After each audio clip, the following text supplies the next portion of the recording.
반갑습니다. 오늘 귀한 분들이 많이 오셨습니다. 너무 감사드리고요. 우리 한번 교회 이제 앞으로 우리가 예배 드릴 때마다 같이 한번 하려고 하는데요. 한번 같이 저를 따라서 하시기 바랍니다. 한 생명도 잃지 않고 끝까지 사랑하며 찾아가자. 가보자. 만나보자. 이야기 들어주자. 이게 가만히 전도입니다. 가마떼기 전도가 아니고 오늘 여기 본문에 있는 말씀은 제목은 예수님의 십자가입니다. 여러분, 예수님의 십자가는요, 우리의 삶을 변화시키시고 예수님의 삶은 우리를 새 사람으로 만드는 것입니다. 이 교회를 오래 다니신 분도 예수님의 십자가를 못 만나면, 예수님의 십자가의 의미를 모르면 굉장히 허무한 하루하루를 살아가게 됩니다. 내가 왜 예배당에 나왔지? 너무 지루하고 힘들어요. 그래서 오늘 혹시 새로 나오신 분이 있거나 오래 나왔는데 내가 계속 교회를 나와야 될까 말까 고민하시는 분들은 오늘 예수님의 십자가를 만나시기를 주의 이름으로 축원합니다. 그래야 우리의 삶의 변화가 있고, 그래야 진정 하나님의 자녀가 되는 것이고 하나님의 백성이 되는 것입니다. 얼마 전에 제가 이렇게 그 책을 보다가 전 세계의 가장 포악한 조폭들에 대한 사진이 쭉 나라별로 나와 있더라고요. 그래서 제가 도대체 조폭들의 얼굴은 어떻게 생겼나, 저랑 별로 안 친해갖고 잘 모르겠어요. 그래서 제가 이렇게 쭉 봤더니 다 우통을 벗고 있어요.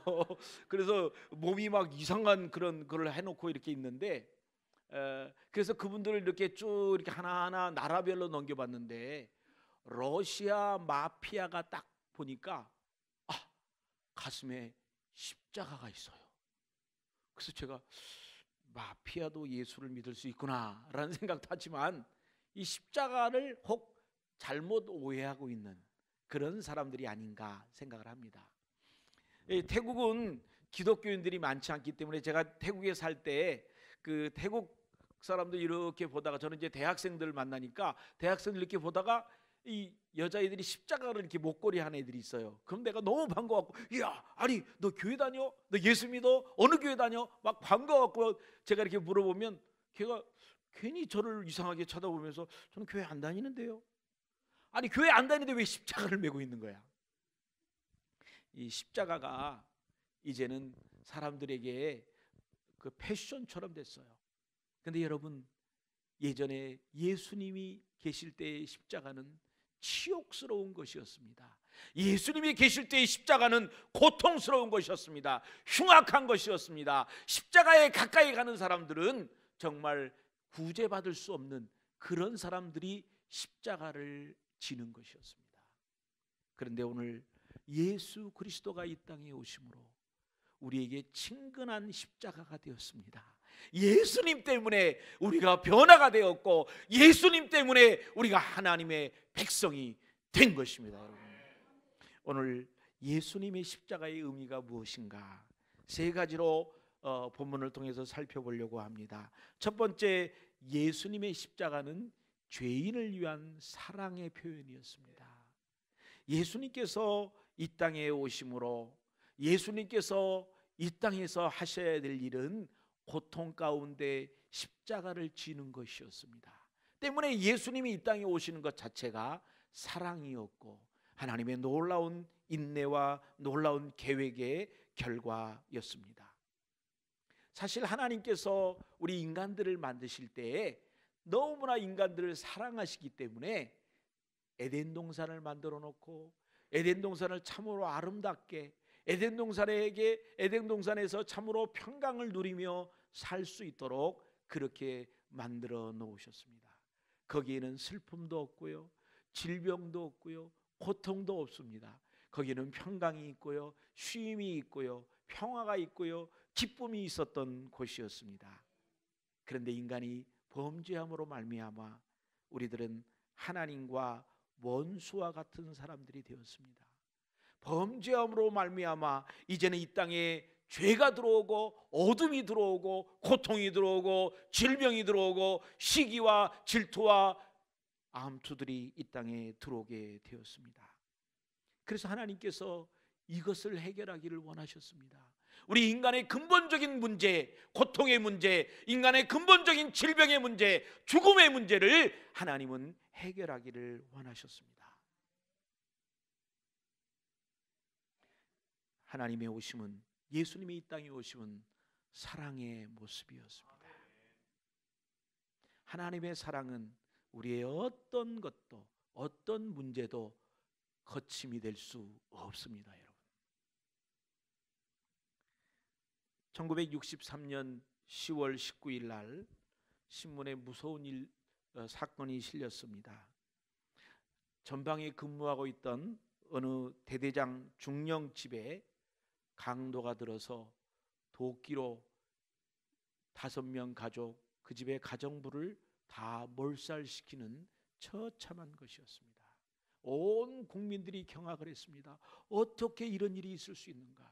그래서 그 사람을 잡기 위해서 이제 노력을 했지만 오랫동안 잡히지 않았습니다. 토구를 파고 숨어서 오랫동안 버텼지만 결국은 이제 배가 고파서 나중에 밖으로 나오게 되어서 잡히게 되었습니다. 그 사람의 이름은 고재봉이라는 상병이었습니다. 나이는 27살이었는데 왜 그가 그런 일을 했느냐? 대대장 집에서 일을 도와주다가 배가 고파서 나오면서 명태 하나를 훔쳐갖고 나왔답니다. 그리고 또 이 대대장 집에 있었던 구두, 옛날에 쫄병들은 그 아주 후진 구두를 신고 다녔으니까 그 대대장의 구두를 보고 너무 멋있어가지고 그것을 훔쳐가지고 나오다가 그 집에 가정부에게 걸렸어요. 그리고 가정부가 소리를 지르니까 일할 때 들고 있던 도끼를 들면서 말하기를, 너 이거 대대장한테 알리면 너 죽여버릴 거야. 그래서 이제 얘기하지 않는다고 그러니까 집으로 부대로 돌아왔는데 부대에서 자고 있던 중에 밤 12시에 헌병대에서 와서 그를 잡아갔습니다. 헌병대에서 그를 살인미수로 이렇게 해서 1년 6개월 동안 감옥에 있게 했습니다. 감형이 되어서 7개월 정도 있었지만 그는 감옥에서 너무 분통이 터져서 배가 고파서 그 명태 한 쪼가리 가져왔는데 내가 그것 때문에 여기 7개월을 있어야 되는가? 그래서 그는 결심합니다. 나가기만 하면 저 가족들을 내가 다 죽여버리겠다. 7개월 후에 이제 감옥이 되어 나와서 부대로 복귀를 했습니다. 그런데 부대에 있는 사람들이 모두 다 얼굴을 돌리고 봐주질 않습니다. 왕따를 시킵니다. 너무 힘들었습니다. 그래서 그가 이제 부대를 탈영을 해서 밖으로 도망을 갔습니다. 그리고 자기를 봐줄 것 같은 예전의 애인에게 찾아갔습니다. 그랬더니 그 애인도 그 소식을 듣고 절교를 선언합니다. 이제 더 이상 어디를 갈 데가 없어요. 그래서 그 마음속에 이제는 나에게 이런 어려움을 준 것은 그 대대장이 나를 헌병대에 고발했기 때문에 그런 거야. 그래서 대대장을 죽이기로 합니다. 그리고는 가서 그렇게 못된 짓을 한 것입니다. 그런데 그 원래 죽이려던 대대장은 한 달 전에 다른 부대로 이사가 버렸어요. 그래서 전혀 이 고재봉을 알지 못하는 사람이 죽임을 당한 것입니다. 그는 감옥에 갇혀 있어 사형을 당했습니다. 사형을 언도받았습니다.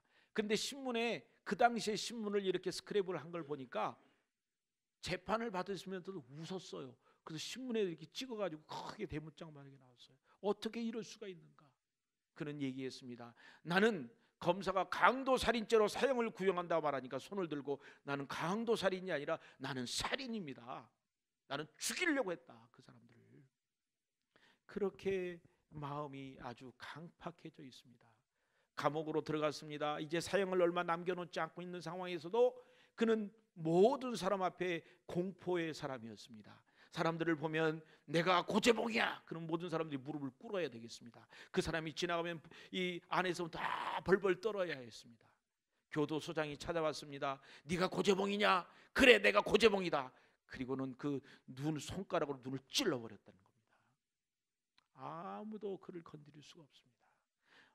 그런데 한편에서 많은 교회들이 그를 위하여 기도하기 시작했습니다. 그렇게 포악한 사람이라도 예수를 믿어야 되지 않겠는가? 그래서 면회를 신청해서 목사님들이 복음을 전하고, 어떤 사람은 이제 우편으로 만나주질 않으니까 우편으로 성경책을 발송을 했습니다. 고재봉이가 어느 날 소파가 와서 뜯어보니까 거기 이 성경책이 있는 거예요. 그래서 성경책을 들어갖고 보다가 집어던졌어요. 그런데 그 당시에 그 구치소가 별로 열악하기 때문에 휴지가 제대로 없었는데, 가만히 보니까 이 성경책이 화장지로 쓰기에는 아주 적절했어요. 그래서 이거를 하나씩 뜯어가지고 화장지로 사용했습니다. 여러분 사용해 보셨나요? 그래서 화장지로 사용을 하다 보니까 이제 그 일을 보다가 이렇게 화장지를 자연스럽게 들고 이렇게 읽게 되잖아요. 그러니까 거기에 하나님의 말씀이 있는 거예요. 고재봉이가 거기에서 요한복음 3장 16절을 읽었습니다. 하나님이 세상을 이처럼 사랑하사 독생자를 주셨으니 이는 저를 믿는 자마다 멸망치 않고 영생을 얻게 하리라. 아니, 하나님이 나 같은 사람도 사랑한단 말인가?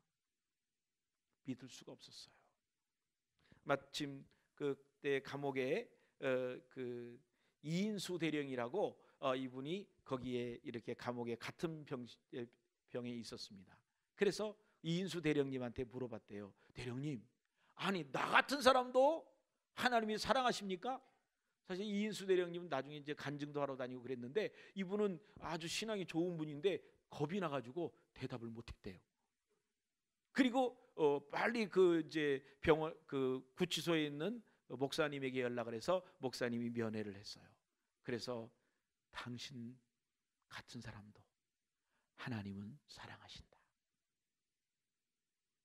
고재봉이가 이 성경을 읽기 시작하는데요, 일주일에 그냥 매일 성경만 읽는 거예요. 그저 성경을 잡자마자 신약 성경 7번, 그리고 읽고 난 다음에 또 구약 성경을 읽어가고, 그리고 성경을 읽는 중에 마음이 뜨거워지고 눈물이 나면서 이제 그가 성령을 체험하게 됩니다. 그리고 방언도 하게 됐대요. 그가 너무 뜨거워져 가지고 이제는 사람들에게 전도하기 시작합니다. 내가 고재봉이야, 그럼 다 무릎 꿇잖아요. 그러면 거기서 예배를 드리는 거예요.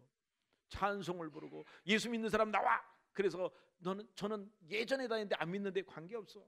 찬송가 인도시키고, 그리고 자기가 설교를 하는 거예요. 일주일 안에 그 감옥에 있는 그 방에 있는 사람이 다 예수를 믿는 거예요. 그러면 손을 들고 말합니다. 간수님, 여기는 내가 전도할 사람이 더 이상 없어요. 다른 데로 좀 옮겨주세요. 간수들이 보니까 이런 것은 말이 안 되는 말이지만, 가만히 보니까 고재봉이가 들어가기만 하면 그 방은 아주 그냥 평정이 되는 거야. 말썽 피던 사람도 잠잠해지고. 그래서 계속해서 그를 옮겨갑니다. 그는 사람을 만날 때마다 이렇게 말합니다. 이 앞길이 구말리 같은 놈들아, 너희가 이렇게 살다가 죽을 거냐? 이 감방에서 다시 나 같은 놈 안 만나려면 예수를 믿어라. 그는 죽기 전에 계속해서 말했습니다. 내가 좀 더 일찍 하나님을 알았더라면 내가 이렇게 죽지는 않았을 텐데, 내가 어렸을 때 시골 교회에 교회가 있었는데 나에게 누군가가 전도해 줬더라면 내가 이렇게 죽지 않았을 터인데. 그러나 이 고재봉 씨는 사실은 감옥에 있었던 기간이 5개월 정도밖에 되지 않습니다. 그런데 그 전체 구치소에 약 2,000명 정도가 수감이 되어 있었는데, 이분이 5개월 동안 예수 믿고 얼마나 열심히 계속 그 병동을 옮겨가면서 전도했는지 1,800명 정도가 예수님을 믿었답니다. 여러분, 있을 수가 있어요? 여러분 10년을 예수를 믿어도 그저 10명도 전도 못하잖아요. 5개월 동안 감옥에 있으면서 살인수가 1,800명을 예수를 믿게 한 것입니다. 예수님의 십자가, 예수님의 십자가는 사랑이기 때문에 사람을 변화시킬 수 있습니다. 여러분, 예수 그리스도의 십자가로, 예수님의 사랑으로 저와 여러분이 변화될 수 있기를 주의 이름으로 축원합니다. 두 번째로, 예수님의 십자가는 하나님과 세상이 화목하게 하였습니다. 하나님과 원수된 인간들, 하나님으로부터 원수되어졌던 인간들을 예수 그리스도의 십자가로 이제는 화목하게 하고 화해하게 하고 사랑하게 하고 한 가족이 되게 하고 하나님의 자녀가 되게 하고 하나님의 백성이 되게 하고 하나님의 성도가 되게 했습니다. 골로새서 1장 21절로 23절에 보니까 전에 악한 행실로 멀리 떠나 마음으로 원수되었던 너희를 이제는 그의 육체의 죽음으로 말미암아 화목하게 하사 너희를 거룩하고 흠없고 책망할 것이 없는 자로 그 앞에 세우고자 하셨으니 만일 너희가 믿음에 거하고 터 위에 굳건히 서서 너희 들은 바 복음의 소망에서 흔들리지 아니하면 그리하리라. 아멘. 여러분, 우리는 참으로 하나님 앞에 원수되었던, 하나님을 배반하고 하나님과 원수되었던 사람들이었습니다. 그런데 하나님께서 예수님을 이 땅에 보내셔서 예수님의 십자가를 통해서 우리가 다시 하나님의 자녀로, 하나님의 백성으로 세워주셨습니다. 이 땅의 인간들에게 있어서 가장 행복할 때가 언제입니까? 우리 인간들에게서 가장 축복이 언제입니까? 우리 지난 금요 기도회 때 우리가 얘기를 했습니다. 여러분, 어린아이에게 있어서 가장 축복은 무엇일까요? 사탕입니다. 사탕만 있으면 끝납니다. 게임기입니다. 요즘은 유모차 앞에다 게임기를 장착하고 끌고 가잖아요. 그러면 절대 움직이질 않아요. 요동하지 않고 게임기만 보고 있어요. 어쩌면 게임기가 그 아이에게서 행복을 주는 것일 수도 있습니다. 그렇지만 실제적인 행복은 언제입니까? 엄마랑 같이 있을 때입니다. 엄마랑 같이 있을 때 평강이 있고 평안이 있고 마음에 위로가 있고 안정이 되는 것입니다. 오늘 우리는 영적 자녀와 같은 사람들입니다. 영적 어린아이와 같은 사람입니다. 우리를 만드신, 우리를 창조하신 우리의 주인이신 예수님과 함께 있을 때, 하나님과 함께 있을 때 진정한 평안이 있고 축복이 있고 기쁨이 우리에게 있습니다. 여러분, 하나님께서 우리를 부르셨고 하나님께서 우리를 통하여 하나님의 귀한 사역을 감당하기를 원하십니다. 우리는 하나님 앞에 이 귀한 일을 위하여 부름을 받았고 이 일 때문에 하나님 앞에 우리가 서 있습니다. 예수님은 우리를 위하여 십자가에서 달려 돌아가실 때 너무 고통스러웠습니다. 육신의 고통을 가지고 예수님이 고통스러웠다고 얘기하지 않았습니다. 예수님의 고통은 우리 인간들의 모든 죄를 짊어지고 그리고 죄인으로 저주받아서 하나님께로부터 버림받는 그것이 너무 힘든 일이었습니다. 그래서 우리가 믿지 못할 말씀을 예수님이 하셨는데 겟세마네 동산에서 예수님이 제자 세 사람을 불러놓고 이렇게 말합니다. 얘들아, 내가 마음이 괴로워 죽게 생겼다. 아니, 예수님이 이렇게 표현할 수 있었을까요? 죽게 되었다. 나를 위하여 기도해줘라. 아니, 한시도 나와 함께 있을 수가 없더냐? 졸고 있는 제자들을 향하여 그렇게 요청을 했습니다. 예수님이 십자가상에서 그 고통, 육체의 고통이 있을 때 아프다 그런 얘기를 하신 적이 없어요. 고통스럽다 하신 적이 없어요. 그런데 예수님이 마지막에 십자가상에서 소리를 지르고 있습니다. 아버지요, 아버지요, 어찌하여 나를 버리셨나이까? 아버지 하나님으로부터 버림을 받은 것, 그것이 너무 견딜 수 없는 아픔이었습니다. 예수님은 그 아픔을 무릅쓰고도 우리를 사랑하셨습니다. 우리를 회복시키기를 원하셨습니다. 우리가 하나님과 함께 화목되기를 원하셨습니다. 그 일을 위해서 예수님이 오셨고 그 일을 위해서 저와 여러분에게 이 놀라운 축복을 허락하신 것입니다. 세 번째로, 예수님의 십자가는 기쁨으로 헌신의 본이 되었습니다. 헌신의 모델이 되었습니다. 오늘 예수님께서 십자가에 달려 돌아가실 때 예수님은 고난이고 힘든 일이었고 부끄러움이었고 이제 감당할 수 없는 그런 하나님과의 관계에서의 깨어짐의 아픔이었지만, 그러나 골로새서 1장 24절에 나는 이제 너희를 위하여 받는 괴로움을 기뻐하고 그리스도의 남은 고난을 그의 몸된 교회를 위하여 내 육체에 채우노라.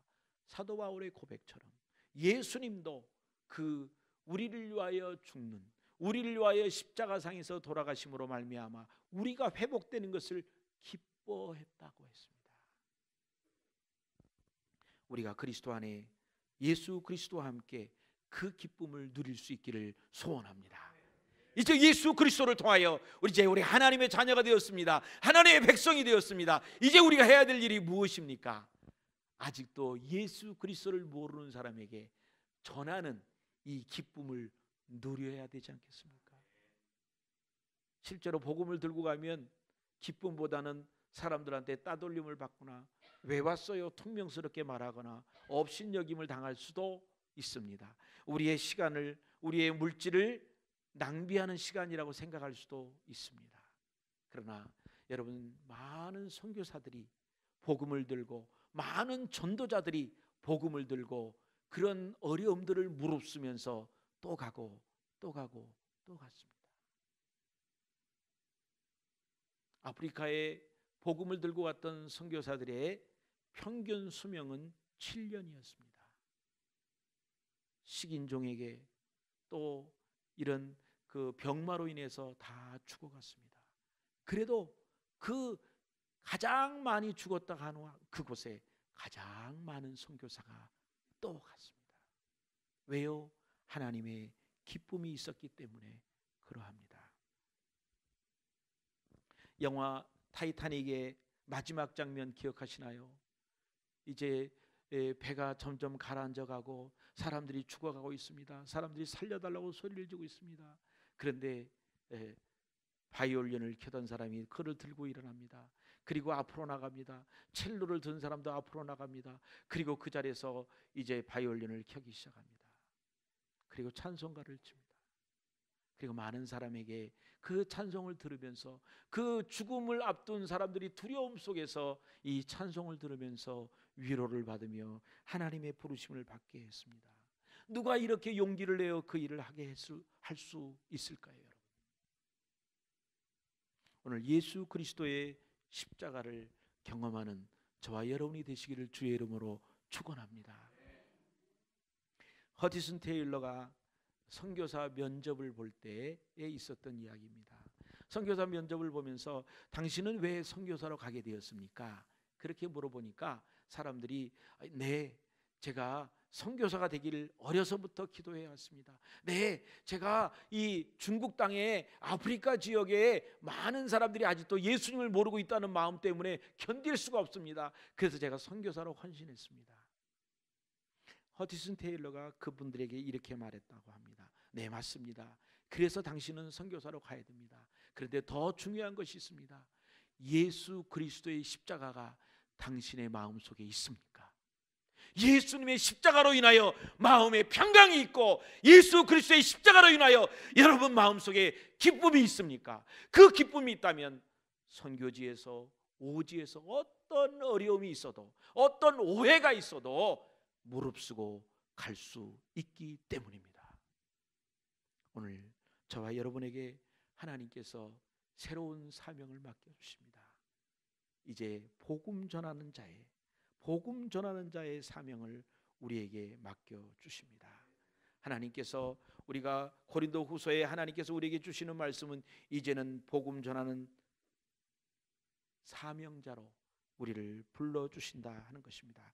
고린도후서 5장 18절에 모든 것이 하나님께로 났으며 그가 그리스도로 말미암아 우리가 자기와 화목하게 하시고 우리에게 화목하게 하는 직분을 주셨으니, 영어 성경은 앰버서더라고 말합니다. 대사를 주었다 이거예요. 우리에게 대사가 됐어요. 하나님 나라의 대사로 하나님께서 우리를 부르시고 세워 주셨습니다. 여러분, 이제 우리 하나님 앞에 쓰임 받는 우리가 되기를 원합니다. 예수 그리스도의 십자가로 인하여 우리가 구원받았고, 예수 그리스도의 십자가로 인하여 우리가 새롭게 되었고, 예수 그리스도의 십자가로 인하여 이제는 우리가 기쁨으로 다른 사람들에게 이 기쁨을, 이 감동을 전해주는 저와 여러분이 되기를 주의 이름으로 축원합니다. 우리 함께 일어나서 우리 함께 찬송하겠습니다. 내 마음에 주를 향한 사랑이, 내 마음에 주를 향한 사랑이, 나의 말엔 주의 진리로, 나의 눈엔 주의 눈물을 채워 주소서.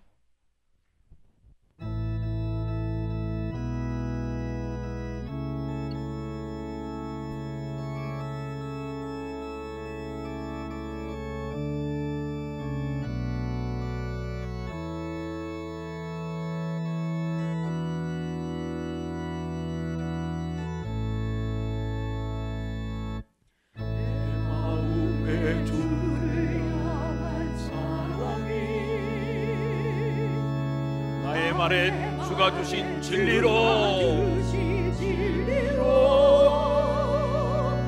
나의 눈엔 주의 눈물 채워주소서.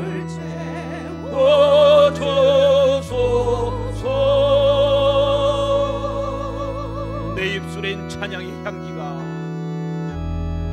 내 입술엔 찬양의 향기가, 두 손에는 주를 닮은 섬김이, 나의 삶에 주의 흔적 남게 하소서. 아멘.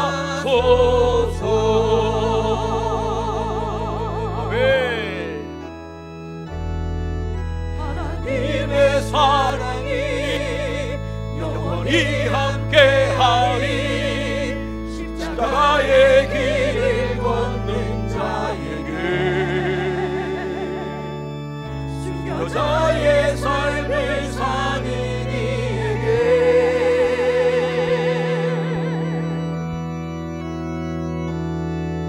조롱하는 소리와 세상 유혹